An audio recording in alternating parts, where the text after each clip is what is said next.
Hello, everyone. My name is Adam Lyons. I am the founder and co-host of the Undercut Podcast. Joining me today is my fellow co-host, Mark Gold. Hey everyone, how's it going? Welcome back, number 3. Number 3. And today will be, technically number 4. Yes, but are we using This Week in F1 as our secondary podcast, or does it go in the line of these Sunday episodes? I think it's going to go in the line. We're uploading them to the same channel, Okay. the same platforms and everything. So this is going to be episode 4. Episode 4. But I think we're going to try and not call them episodes anymore. People will just get the idea. Episode 4. Episode 4. For now. Today we'll be reviewing the Emilia Romagna Grand Prix at Imola. We'll just call it the Grand Prix of Imola. Yeah. We'll be just going over kind of everything that happened, our thoughts. It was a packed race. It was a great race today. I thought it was going to be boring. Fun. So did I. After the first lap, I'm like, here it is. It's going to be, Hamilton will overtake Bottas. Hamilton first, Bottas second, Max third. But, never underestimate a race in Italy. Hey, where did Max finish again? He finished crying because he had a bunch of... Yeah. Oh, it's real nice. It's real nice. What about Albon? Where did he finish again? We're going to get to that in the later bit of the podcast. For now, we're just going to roll the intro.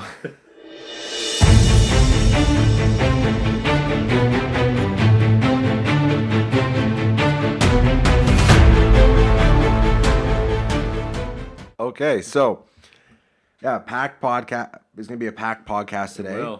Because it was a packed race. Really interesting. Not, so much in the beginning, but in 2020 fashion, it picked up in the last couple laps.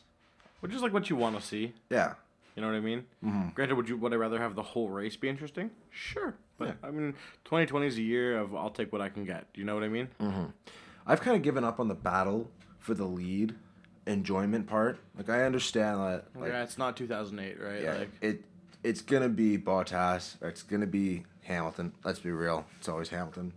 Oh, absolutely. Occasionally it'll be Verstappen and Gasly, which was a surprise. But that midfield battle, those midfield cars, they're more so fun. Close. Yeah, they're so close. They really are. And we've mentioned this before, but I like the fact that we've gone from 6 cars contending for podiums all the time to 3 that can truly get podiums.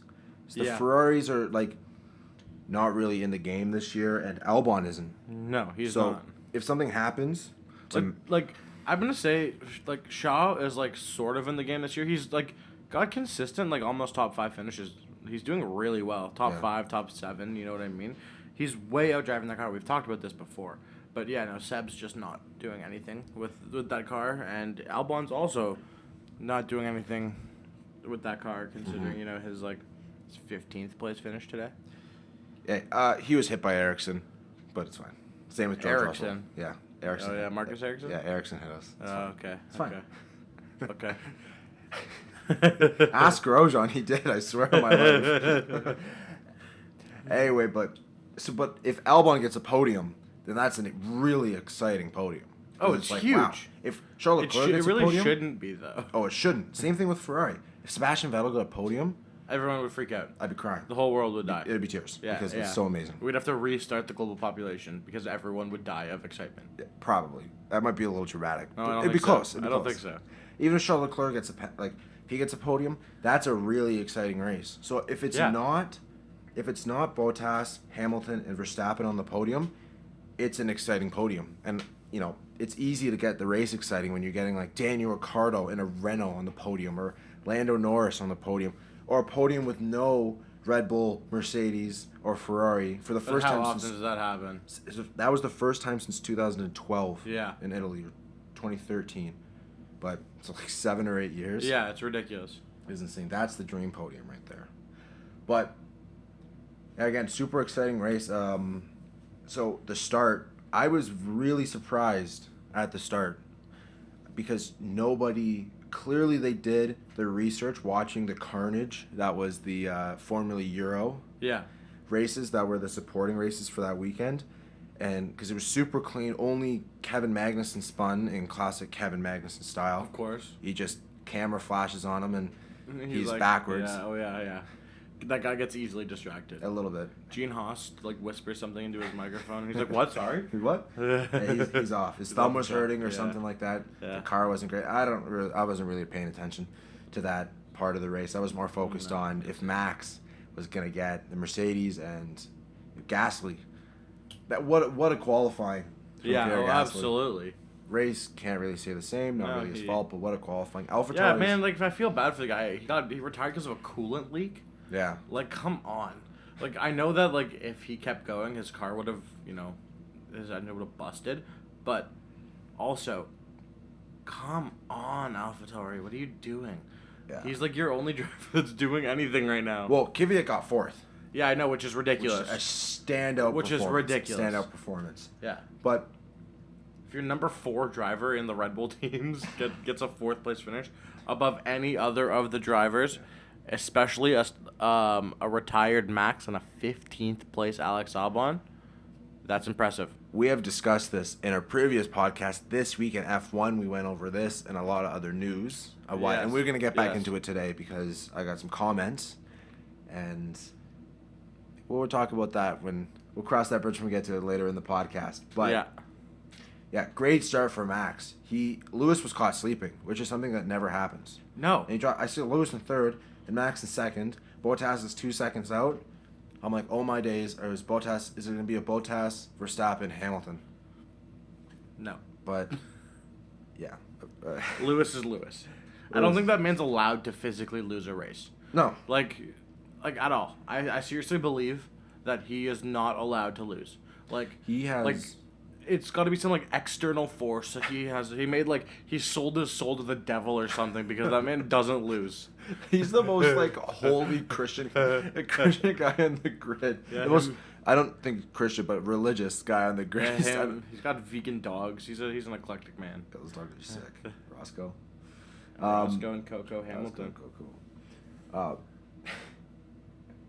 got distracted by Hamilton's dogs. What were we talking about? It was a crazy start. Hamilton kind of sleeping. I knew he would eventually come back, and holy shit, did he come back? Yeah, it didn't really take him very long. They pit Bottas. Bottas was probably wondering why. He was, I think, a little mad that he didn't get the opportunity to stay out longer. But that's kind of what the tire data was showing. Yeah. And they didn't know. They had no idea. As many jokes as there are about the Mafia, the FIA. Yeah. Letting Hamilton win. I don't think that, like, Mercedes had no way of knowing, so he kind of just got luck of the draw there, but staying out that long, that consistently, pulling away on those medium tires, it was a standout performance. Yeah. It was Professive? Impressive. There we go. We're recording this podcast at 4:35 p.m. and not 3 in the morning, as some would believe based on how I'm stumbling over my words. Yeah, I don't know. Maybe do you think we should go back to 3 a.m. recordings? Yeah, I think so. Thank you for listening to the Undercut podcast. We'll be resuming this podcast at 3:30 a.m. At 3:30 in the morning. But so yeah, after that start, Gasly had to retire. Coolant leak. It's upsetting. Mm-hmm. Truly upsetting. Mm-hmm. But that stuff happens. He's early in his career, so. Oh yeah, absolutely. No doubt he'll fight back. He could have. I think he would have gotten the podium though. Yeah, probably. Yeah. It's very feasible he would have gotten the podium. Yeah, absolutely. Which is unfortunate, but at the same time, I'm a huge Daniel Ricciardo fan, so to see. Actually, so am I. I love that guy. Mm-hmm. He's just so charismatic. I think that's like the best word to use for him. Great smile. Yeah. Oh, absolutely. Greater driver though. Oh yeah. What a good-looking guy. I don't think if you do not like Daniel Ricciardo, send us a DM and let us know why. Because I have never met a person that's like, oh yeah, I don't like Daniel Ricciardo. Yeah, no, please tell us why. I'm very interested to hear. Yeah. And when we have him on the podcast in a couple weeks, he'll be able to answer some of your questions. I've actually been in talks with his middleman, Lewis Hamilton. Yeah. And Lewis told me that he'd love to come on the podcast, but I was like, no, we'll wait. Lewis, maybe you can get on one day. Yeah. Yeah. But I want Danny Rick. Yeah, he's not big enough where he's supposed to be on this podcast. No, not yet. Not yet. No. Maybe after a 7th World Championship. Yeah. When you get a Michael Schumacher level. Yeah. That is a joke. We got to talk about the 7th consecutive championship. just take this moment to congratulate Mercedes on a 7th consecutive Constructors' Championship. They do it year in, year out, and they do it big. And Oh, yeah. You know, Congratulations, Mercedes-AMG Petronas, yeah, and Lewis on Hamilton. winning again. And congratulations to the Lewis Hamilton on breaking the record for most race wins Yep. again with 93 race wins. Previous record was 92, held by, you guessed it, Lewis Hamilton. Congratulations for breaking the record again, and very impressive, very I impressive. think breaking this record was a little bit easier than breaking the last one because you only had to win one race. But the other one you had to win 91. Yeah, no, I don't know. Pretty close. Yeah. Because you think about the driver who was racing, and Lewis Hamilton held the record, so Lewis Hamilton had to beat himself. Yeah. That's pretty impressive. Some Matrix stuff. Yeah. It's Lewception. But so the beginning of the race, not really exciting. Every week that there's no rain, I'm a little disappointed. Oh, me too. I want to see some wet driving. Especially when there's a lot of clouds. It was looking a little overcasty. Yeah, I was excited. I was hoping that we get at least a little bit of a drizzle. Yeah. Make them figure out what they're gonna do. You know. Exactly. But no rain. I wasn't expecting it. I was hoping for it. It was wishful thinking. Would have been cool. And what are you gonna do? Not much. You can't really. Yeah. You know. So there's not too much action until that battle between, it was Leclerc, Kvyat, Magnussen, and Albon on lap 28. They were just duking it out. I think a couple that laps was before so that. impressive. It was Ricardo's move on Magnussen, or it was Kvyat? He went around the outside. There's a reason they call him the best overtaker on the grid. Yeah. Do you know what I mean? He is just so confident in that car. It's truly impressive. It was a standout. And there's also a reason why they call him the honey badger, because you've heard what they said about honey badgers. They just He don't likes give honey a fuck. and badges. Okay. So it's fitting. Understood. Great. Have a great rest of your night, guys. I'm going home. That's the limit. It's one bad joke. Yeah. All right. Well, great battle between Leclerc and Kvyat. Like, just seeing that and then just getting reminiscent of the Schumacher and Hakkinen days. Where, don't you love to see it? Leclerc's overtaken Magnussen. Magnussen, we give him a lot of shit because he was, but he was holding in there pretty well. Yeah, absolutely. I don't have really any complaints about him for the most part, aside from his easily distracted spinny spin self. I don't really remember what happened. I think he was hit though. Yeah, probably. I don't really remember. I wasn't paying too much attention on Kevin Magnussen. Sue me. Yeah, like we mentioned it before. Yeah, sue me. Focusing more a little bit on the front. Yeah. Seeing Magnussen in the back, I was like, oh, Haas, it's Grosjean. Oh, no, just kidding. But, yeah, great battle between Leclerc, Kvyat, and lap 28. And, oh, yeah, for sure. And just throughout the whole race, there were some good overtakes. Yeah. So, moving on. What do we think about that pit guy that Stroll just bowled over? That was so funny. I mean, it's funny now. It wasn't funny when it happened. It's funny now because the guy was fine. The pit crew guy is okay. He was cleared by medical staff. But just seeing like Lance Stroll just come and be like, "Oh, I'm sorry, the brakes were cold." Yeah. Which is kind of because it was not during the safety car. Yeah. It's true. Like I'm sure they were, but also the poor guy got thrown 7 feet back and did a somersault. Yeah. It's pretty funny watching the clip now. Yeah. When it happened, I was like, "Oh my god," but yeah, no, absolutely. It was a little scary at the time. it was a little. But when you get cleared by medical staff, Yeah. You're now allowed to laugh about it. It's no longer too soon. Exactly. Like it was Raikkonen in Bahrain. I don't know, but he was left the pit and his wheel hit the guy's leg and like shattered his leg. Yeah. That one was a little scary. That was like, holy shit. That's one of those things where you just hate to see it. Oh yeah, that's awful. That's really sad. Mm-hmm. Speaking of Racing Point and pit stops, Racing Point, what are you doing bringing Perez in? I'm very confused on what their strategy was there. There's 6 laps left. They thought they could get in. He could just get on the soft tires and do some overtaking. But on a track that's hard to overtake, in a car that isn't miles, leaps and bounds ahead of the competition. Well, no, like last year, I mean, Mercedes used that car, so they did pretty well with it. Yeah, there's some slight differences though, I think. But it's still an unfortunate call to bring him in. I think Perez could have had the podium. He really could have. It's sad he dropped like what 4 places because of the unfortunate pit. Yeah. Yeah, really upsetting. And speaking of terrible pit stops, Sebastian Vettel. Let's talk about his weekend a little bit. Well, what's there to talk about? He placed like what 12th, 13th today. Had a 9-second pit. I could be wrong on that. Let me double check. Yeah, he came into the pits. He worked his way up to fifth. Stayed out on those tires for a long ass time. That was pretty impressive. The tire management was pretty impressive. I'll give him that. When everyone else's tires were falling apart, he managed to last like a long time, like Lewis level. 12th. He finished 12th. So he finished 12th, but he was fifth, and he would have come in. He was being compared to come out beside or behind Sainz. Yeah. That was his pit stop reference. He was like 26 seconds in front of Sainz. Yeah. So that's approximately where he would come out. And Ferrari just really fucked the dog on that one. Oh my god. You have one job during the race, and hopefully 1 or 2 times you have to do it. Yeah. How do you screw up that bad? And also, Red Bull had a 1.9 second pit a couple minutes later. Are you kidding me? It's like the most polar opposite thing I've ever seen in my entire life.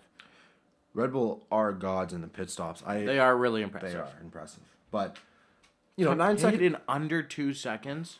Mm-hmm. That's nuts. Fastest tire change on the planet. Yep. Well, second to only myself when I worked at Mr. Lube.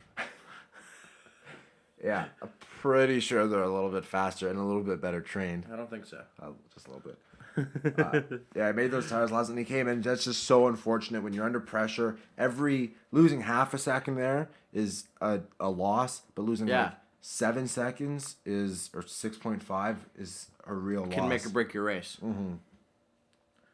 And speaking of seconds lost, and Ferrari, Valtteri Bottas missed out on the win again, losing to Max, but it was an interesting battle. It was tight.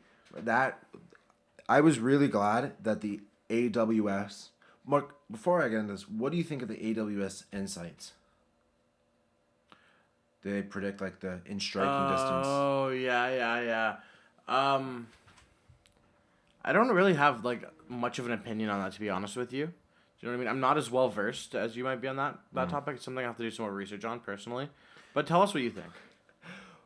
Well, the AWS insights, if you're not familiar, but most people are, if you watch the races, they predict elements of the race. It'll be, so say Verstappen is on new tires, softs, and Bottas is ahead of him on old hards. So Verstappen's catching him at like 1.2 seconds a lap. Right. They'll take data, and estimate on what lap Max Verstappen is going to overtake Bottas. His striking distance.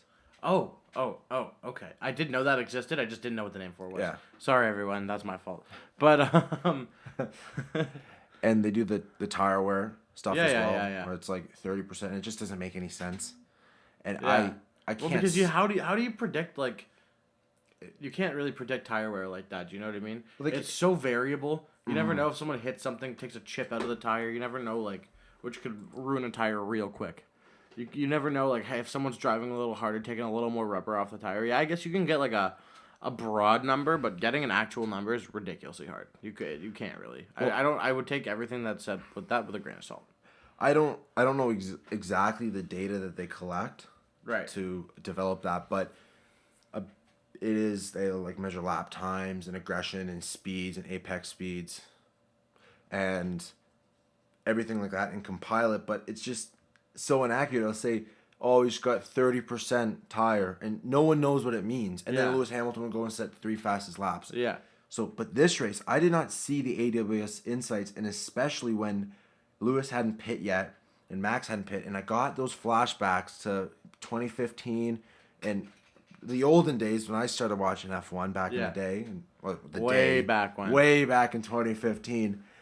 And just that intensity of like, oh my God, Lewis, okay, he's 26 seconds, and now he's 25.5, okay, now he's 25, okay, now he's 26 again, and he's this. And it's like, is Max going to pass him? They know that a pit stop takes about 26 seconds, and there's so much, intensity and unpredictability about that. And it's like, is Bottas going to catch him? Is Max going to catch him? Right. What's going to happen? Is there going to be a safety car? Is there not?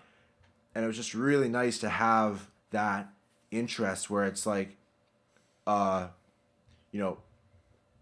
Hamilton will come out 3 seconds ahead of Max Verstappen based on these thousands of hours of data that we've collected. Sure. And then it's like, okay, it comes up 3 seconds. And you're like, okay, that's this entire experience. It's like having a murder mystery and saying who the murderer was, and then trying to keep up the intensity of the murder mystery. Yeah. It takes away from it. It's a little bit annoying, and I can't stand it. So Amazon, if you're listening, Jeff Bezos, you know who you are. I know you listen. Jeff Bezos is actually our number 1 fan. He actually is. He messaged me. Yeah. We have a lot of fans. You can't tell. Which means we have 0 fans. Yeah. Thank you to everyone who listens, by the way. We do really appreciate it. We actually hit 100 listens, which doesn't seem like a lot, but it is like 100. That's a pretty good amount. That's a pretty number. And we really appreciate everyone who listens, so thank you for listening to our nonsense. A little bit of information, our rambles, and us stumbling over ourselves. And we just hit the 100 mark. But hopefully it's a little entertaining. And a little entertainment on your way to work, sitting doing work, at home, homework, in school, procrastinating. Anywhere you want to listen to a podcast. We're here for any reason. Any reason. And all reasons. Mm-hmm. And maybe no reason at all. No, we're here for a reason. We're here for a reason, yeah. But no, But it was just really great to see that for the 20 laps, and unfortunately it ended in, kind of a virtual safety car, like a VSC, where Hamilton got like 10 seconds ahead and then just kind of dominated the race. But that was nice. And then it was nice to have Valtteri Bottas crippled. I don't know if you saw the pictures, but he had a big piece of front wing in his car. Yeah. A big piece. We'll post it on our story at the Undercut Pod. I'm going to plug the Instagram. Please do. Our Instagram at the Undercut Pod. Check us out. We post podcast updates, news updates. We repost stuff from Formula One. Yeah. And just kind of voice our opinions further and talk about the stuff we talk about here. Additionally, on there. Yeah, absolutely. But yeah, he had a big piece of front wing, so he, he lost to Lewis, but he wasn't losing that bad considering the damage he had to his floor and the barge boards, and he had a fucking front wing lodged in his barge boards. I'm surprised he didn't go off the track more. I mean, me too. He at the time of the race when I didn't know that was a thing, I was like, man, he just got like rooked by Max. But like looking back on it, you're right. I'm surprised he didn't go off more, and he really managed that car with everything wrong with it. It was pretty impressive for the number 2 driver at Mercedes. And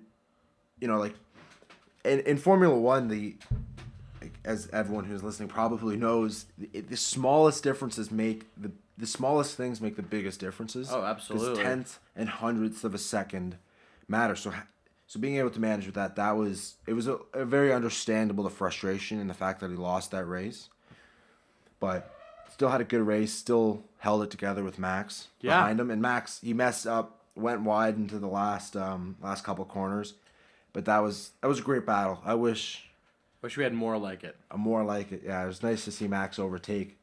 What it wasn't nice to see is Max have a rear suspension or tire failure and just completely go off the track. Yeah, his tire blew. It wasn't nice to see. So there was 3 things I wanted in this race. When I started watching it this morning, I'm like, I want Max to be on the podium in first or second, at least. Yeah. Or just on the podium. Third place finish can do. Yeah. I would like him to finish. Max is my favorite driver on the grid. Says Daniel Ricciardo. Sorry, Daniel. But I wanted him to finish. I wanted Gasly to finish 4th or higher, at least. And I wanted Russell to get a point. Yeah. None of that fucking happened. And But it was all so close to happening. I know, but I was except for Pierre. I was fuming this morning. Yeah, we watched it in my house earlier today. Keep in mind, I have roommates. And my wonderful co-host decided to get up and scream in my living room, potentially waking up all of my roommates. It wasn't a scream. It was like a frustration scream. Oh, it was a frustration yell. It was a frustration yell. I was like, "Fuck, are you?"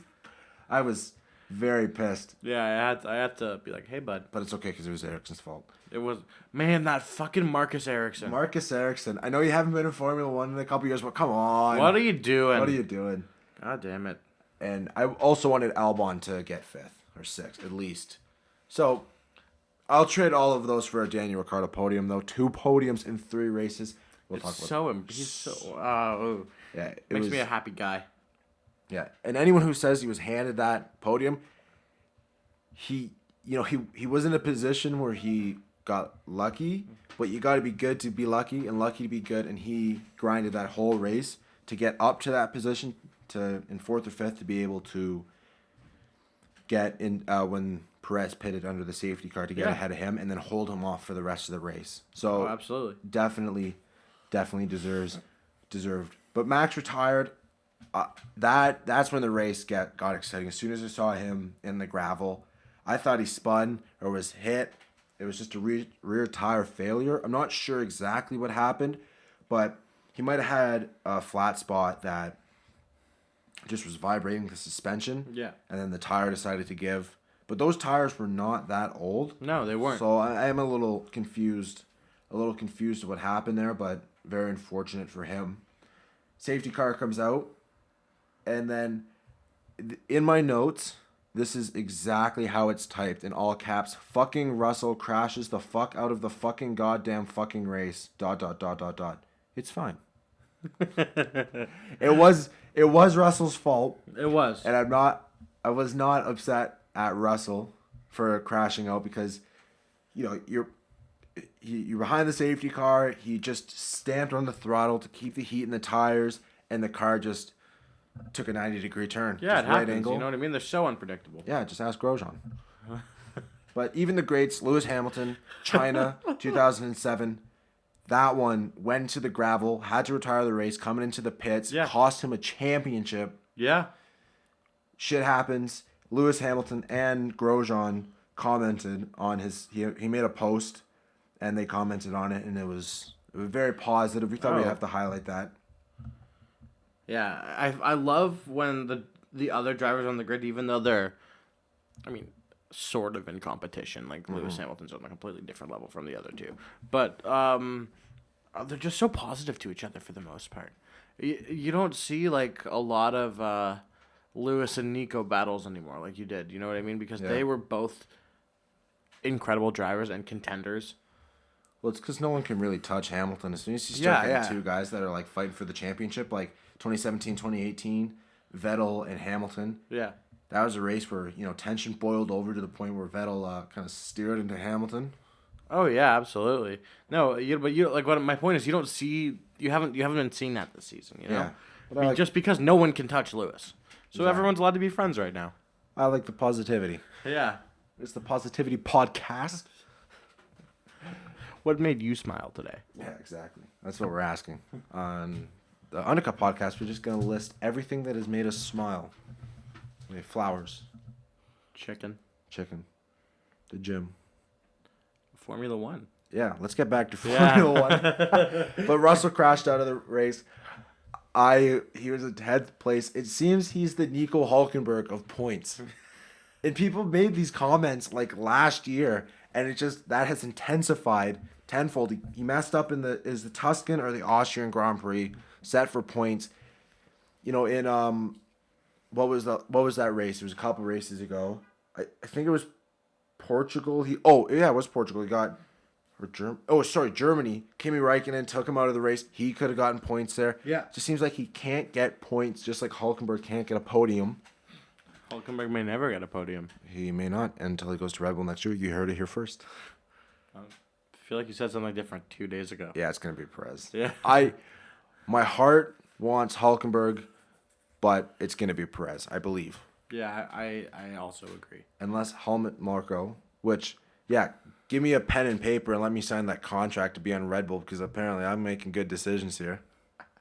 Getting Perez. But I think that they do need to go outside of that driver program. But we talked about that on This Week in F1 a couple days ago, so check that podcast out. Absolutely. But yeah, he retired. It was very unfortunate. And then the race resumed, and Albon spun. And let's dive back into the Albon thing. I feel like he is a hot topic in all of our podcasts because he's just so bad. I know that's like a pretty harsh way to put it, but he's just like so bad. I don't think he's like bad. Well, no, you do. Everyone does. He's just so he's underperforming so much. Yeah. It's pretty bad. So is Sebastian Vettel. Vettel I bad? agree. Yeah, Sebastian Vettel is pretty fucking bad right now. He is. Yeah, right now he's one of the greatest drivers of all time. Yeah, he's the GOAT. but I'm not talking about all. Is Albon one of the greatest? You can't put Alex Albon I'm and not Sebastian Vettel on the same level there. I'm not putting. You can't compare the two people. You can't do that. Mark, I'm not putting them on the same level. To all the listeners out there, I'm not putting them on the same level. I'm saying you got to look at the circumstances, and Sebastian Vettel is kind of facing the same Yeah, circumstances. but Sebastian Vettel's in kind of a shitty car right now. Is Alex Albon in a shitty car? Yes. You think that Red Bull's a shit car? No, I think it's a good car for Max. His aggressive driving style. Albon, True. Same thing with Gasly. Albon's a little bit more aggressive, but Albon and Gasly are very conservative drivers, where Max is aggressive, so it suits him. I think there are a lot of circumstances, but a big part of it is, yes, he is underperforming, and you shouldn't be stamping on the throttle after the safety car restarts when your tires are cold and spin out of the race, almost taking Carlos Sainz. Yes. No. This Lando goes Norris. back to my point. Pretty bad right now. A lot of pressure, making unnecessary mistakes. Yeah. And just very unfortunate that he crashed out. It'll be nice when Red Bull has someone new next year. Yeah. It really will. Like, I think they need to change of pace. They need someone that's going to suit that car better because they're not going to do anything but focus on Max for the next however long Max is there. I think he's in contract until at least 2023. It's the end of 2021, I think. Or maybe he's got a contract this year. Are you sure? I don't know. You know the contract's better than me, though, so. Welcome back to I'm going to check. Hold on. Welcome back to the Speculation Podcast, where we just speculate on stuff that we haven't fact-checked or searched up. Speaking of great races... Max Verstappen recently signed a 3-year deal with Red Bull till the end of 2023. Right. Okay, you mentioned that a little while ago, but I was thinking because he has that there's a rumor that Christian Horner denied the contract clause where if they're not performing or Honda leaves the sport, he can leave the team. Yeah. Just get out of his contract. Yeah. But yeah. In saying that, he's there till 2023. Everyone listening, all 4 million of you. He's there till 2023. 4 million. All 100 again. Thank you very much. 100. That's it's a milestone. It's huge. It is a big milestone. We got a cake. Let's get a cake. I just need an excuse to eat cake. I'm starving. Welcome back to the Undercut Podcast, where we talk about Formula 1 for 6 minutes out of the hour. And cake for the other 54. Yeah, just... What's your favorite kinds of cake? No, I'm just kidding. All right. Cheesecake. New York cheesecake, number 1. Red velvet, 2nd. Maybe Speaking like of a red- black forest cake, 3rd. Speaking of red. Great race for Alfa Romeo. Yeah. Great race. Kimi Räikkönen, driver of the day, first of all. I'm going to throw this out here. I told you. I said it during the This Week in F1 podcast. Kimi's going to surprise you. He's the only one who's ever seen any time on this track. Did he surprise us? He didn't surprise me, but he surprised everyone else. I was surprised. Yeah. Mark, a good man admits when he's wrong.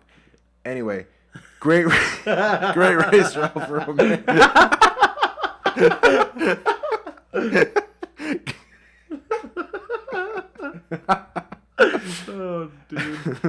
Oh, dude. Fuck. All right. Sorry, we're having some technical difficulties. Yeah.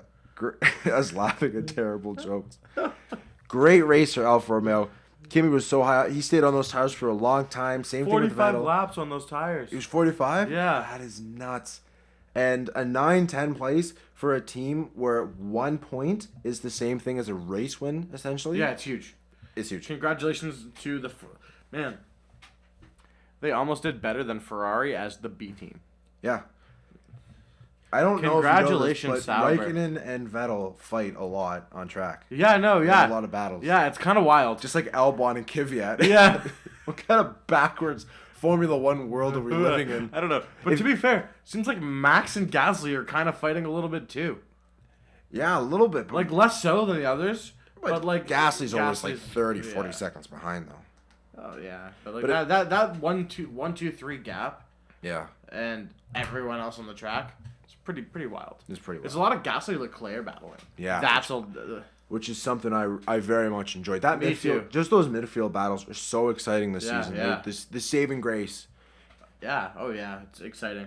I mean, the races are generally in the season. We're actually going to do a season debrief.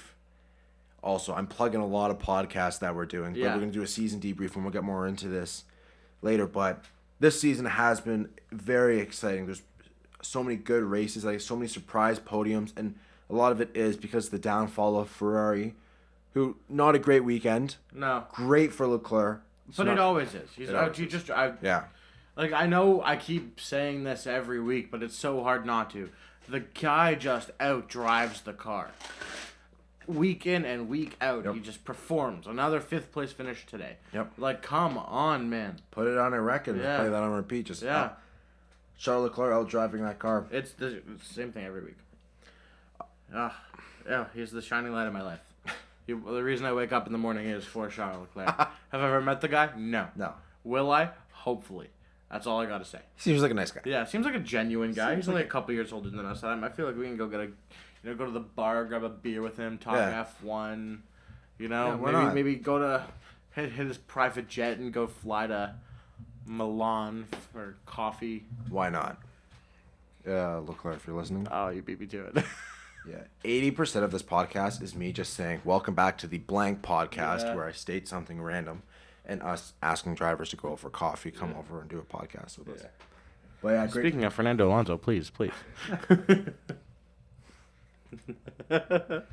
Great race for Alfa Romeo. And if you told me, this is what I was going to say before, if you told me in 2016 me, that in 2020, Toro Rosso, or AlphaTauri, would be fighting a Red Bull, and a Sauber, at the time now Alfa Romeo, would be fighting a Ferrari. Still Sauber. Still Sauber Ferrari. Alfa Romeo. Yeah. It's, we call them Alfa Romeo. Yes. Are they still the Sauber F1 team? Also, yes. Sauber has a stake in the team. But if you told me that, I would have been so confused. Also, if you just showed me the race results for this year, last year, I would have very, very confused. Yeah. If you Ferrari is 7th in the championship. They're 7th. That's just awful. That's just the worst. Daniel Ricciardo, this is another talking point. Daniel Ricciardo is literally higher up in the championship this year than in 2018. Oh, that's wild. Yeah. He's what, That's 5th? wild, yeah. Danny Rick is 4th in the Drivers' Championship. Yeah, sorry, 4th, and he was 5th or 6th. Yeah. In 2018. But to be fair, the gap between... it's a little ridiculous. Wild. Lewis has 282 points this season. Valtteri has 197. Max has 162. Danny Rick, 95. 95. Charles has 85, and Sergio Perez has 82. Charles Leclerc's 5th in the Drivers' Championship. That car. That's pretty good. It's impressive. That midfield battle is also really heating up. Yeah, also first 6th in the Constructors. Very 6th. One place better than we said. I apologize. Shining light of my life. Renault's 3rd. Yeah. They're 1 point ahead of McLaren. That happened today. Also, McLaren and Racing Point are tied for 4th and 5th. That's insane because that's big money. Yeah. Whoever gets 4th versus 6th or 5th. Yeah. It's 3rd versus 5th. Sorry. Yeah. That's big money. Renault's 1 point ahead of them. It's anyone's game in that midfield. Anyone's game. Except for Ferrari's. But Daniel Ricciardo, big podium today, and he finally did the shoey. Oh my God, I was so excited. Getting to the end of the race. Earlier we were just talking about how bad we just want to do one. Yeah. Just don't have champagne on me. Yeah, if we got some champagne. We should do that one. And some shoes. And we need a reason to do it, though. I feel like if you just sat in your living room and drank out of your shoe. No, we got a reason. 100 listeners, baby. 100 listeners. 100 listeners. For every new 100 listens we get, it's one shoey. For the rest of our lives. Even if we make the big time and we get a million episodes or a million listeners a podcast, for every 100, one shoey. Okay, you can do that. Mark, you'll do that. I'll just watch you throw up aggressively after. Dude, that's 1,000 shoeys in a day. Yeah. But yeah, that was really nice to see him do the shoey in 2 podiums and 3 races. Just pretty impressive. Amazing. It's really impressive. Mm-hmm. God, What a guy. Yeah. What a season. So now we're going to move on. We've talked about kind of everything in the race. There wasn't a lot, but the things that did happen were big. It was a fun race to watch, which is something that we didn't expect to see. Yeah. You know what I mean? Like, I was expecting a lot more error than there was because, the only driver, like I said earlier, who had put any sort of tire down on that track is Kimi, and that was 14 years ago. Well, any sort of F1 tire. Yeah. A couple of drivers like Alexander Albon raced there in 2013. Sure, yeah, but I meant like F1. F1, yeah. It's a completely different car. Do you know what I mean? Oh, yeah, completely different car, Yeah. different era. The tires had grooves back then. Yeah. In the tires, and he probably doesn't even remember. He probably got so drunk that night he doesn't remember that entire week. Oh, man, yeah. Found himself a yacht and a hot tub, because what else would Kimi do? Exactly. But he's the only one who ever put any sort of F1 tire down on that track. And, you know what? He had a good race, and I think that has something to do with it. Oh, I could be wrong. I think it's a little bit of experience, a tiny little pinch of luck, and a lot of skill. So I think absolutely. It's definitely skill. 18 years on an F1 grid, it's going to take you so far, right? Yeah, I can't believe he signed a contract for next year, which is very exciting. So exciting. I'm so glad to have that guy back. Like, he's one of my favorites ever. I just love his attitude, and I love his nonchalant, like, Iceman vibes. You know what I mean? I found after the race, he was like, I forget what his Instagram post was, but it was hilarious. He was like, "Thank you very much, bye." It was like, "Okay, okay, bye." Peace. Okay. He's so funny, dude. 2 points. Thanks, bye, Imola. Yeah. It was truly the. Uh-oh. That was my phone. Oops. It was the Imola Grand Prix today. But yeah, so interesting race overall. I think, we got to get new tracks on the calendar. We really need to switch it up. I'm getting sick and tired of your Russias and your Catalunias and I said that weird, and all those other boring races. Yeah. As long as Canada stays on the grid. Yep. Good. I like Monaco too. Oh yeah. Boring race. That one's been there for I don't know. It's the pinnacle. It's the pinnacle of F1. Racing. Yeah, of racing. Yeah, get Abu Dhabi, but there's like you've heard about the Triple Crown. Yep. Le Mans. It's Le Mans, Indy 500, and the Monaco. Right. So those three, I'm gonna say, are the pinnacle of racing. Yeah. If you get all three wins, you are the pinnacle of racing. Exactly. But as far as Formula One goes, you're right. Monaco's number one. Continue what you're saying about Abu Dhabi. Abu Dhabi, get those tracks out. We need to switch it up with some. You don't like gas? No. It's boxy. It's slow. Hard to overtake. Not a lot of great overtaking spots. It's one of those artificial tracks that they built for overtaking, but they made it a little too easy in some areas, really difficult in other areas. But it's, again, money talks. Yeah, oh yeah. And I've money. heard, so I have a couple of my frat brothers who are from Dubai, and one of them, shout out Safe, he says he goes to Yaz every year, aside from when he's at school, and it's a party. The whole weekend is a party. Yeah. And it brings in so much money, and money for F1, you know how money influences that sport. Mm-hmm. But that's why Brazil is not at the end of the season anymore. No, yeah. Well, Brazil's, that Brazilian Grand Prix might not even be there. They're gonna deforest an entire forest just to build a new track. Yeah. But Marina, again, money talks. But I really think some new tracks, switch it up. Those old school tracks. It's a little unpredictability. They're exciting. They're fun to drive. Oh yeah. The racing, after a couple years, I think the racing dulled down a little bit. Like people are on this high right now of the race. What was the other Italian Grand Prix? Why am I forgetting the name? There's Monza. Yeah. Monza. Imola. And oh my God. Wow. Hold on, guys. Sorry. We're having a big brain fart. This is embarrassing. We're having a big brain fart. The third one with the Albon podium. Those races are exciting, but it's really they're fun to drive, but it's hard to overtake. So a couple years. Gran Premio d'Italia. Premio is the one that Gasly won. That's Monza. Is it? Yeah. Oh yeah. We are stalling. Tuscan. Nope. Yes, It is. Tuscany's in Italy. Yeah. Okay. Sorry, guys. That's besides the point. God, I feel like we're a couple of old guys that like are telling a story, and the date is like super important. Yeah. But yeah, like those tracks, they're really exciting in the first couple races. But I think once the drivers learn the tracks and things like that, then it becomes less exciting because there's less becomes more mistakes. clinical too, right? Yeah, there's less errors and it's hard to overtake. But switching it up every once in a while and getting some good old school, old style tracks that are unforgiving. Definitely doesn't hurt. Yeah. Definitely doesn't hurt. But yeah, we'll find out more about that in the next couple of years as they add and take away tracks. They haven't even released the schedule for next year. No, well, how could you? They're looking at a 23 race schedule. That'd be awesome. That would be pretty sweet because we were a little shafted. Yeah. This year, but 17 races. Shout out to Formula One for pulling that shit together. That's it's pretty awesome. I'm so happy with what they did. Mm-hmm. What they could do. I want to see fans in the stands next year. Yep. And I want to see fans in Canada next year.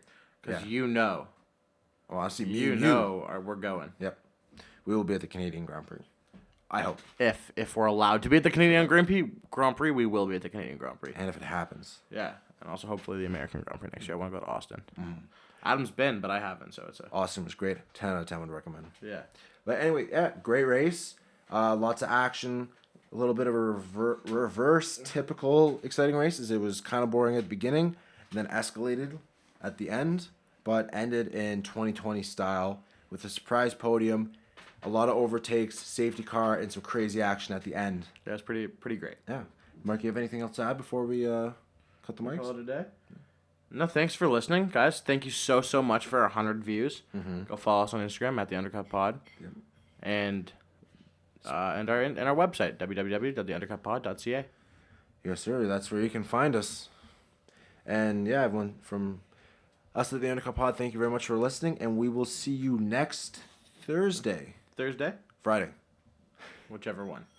Thursday or Friday. It's going to be Friday. But we will see you next Friday when we record this week in F1. All right. Well, thank you very much. And have a great day, guys. Yeah. Bye. Bye.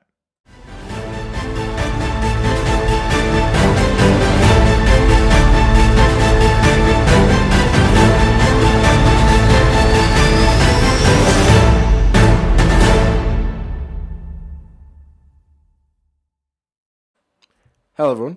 What did you think of the podcast? Thank you for listening again. Did you like it? Did you dislike it? Did you agree with our points? Did you disagree with our points? It's Adam here. I'm just coming in at the end to let everyone know that it was the Mugello. It was at Mugello, and how I forgot that is beyond me. So my apologies for stumbling there, but thank you, and yeah, have a good one.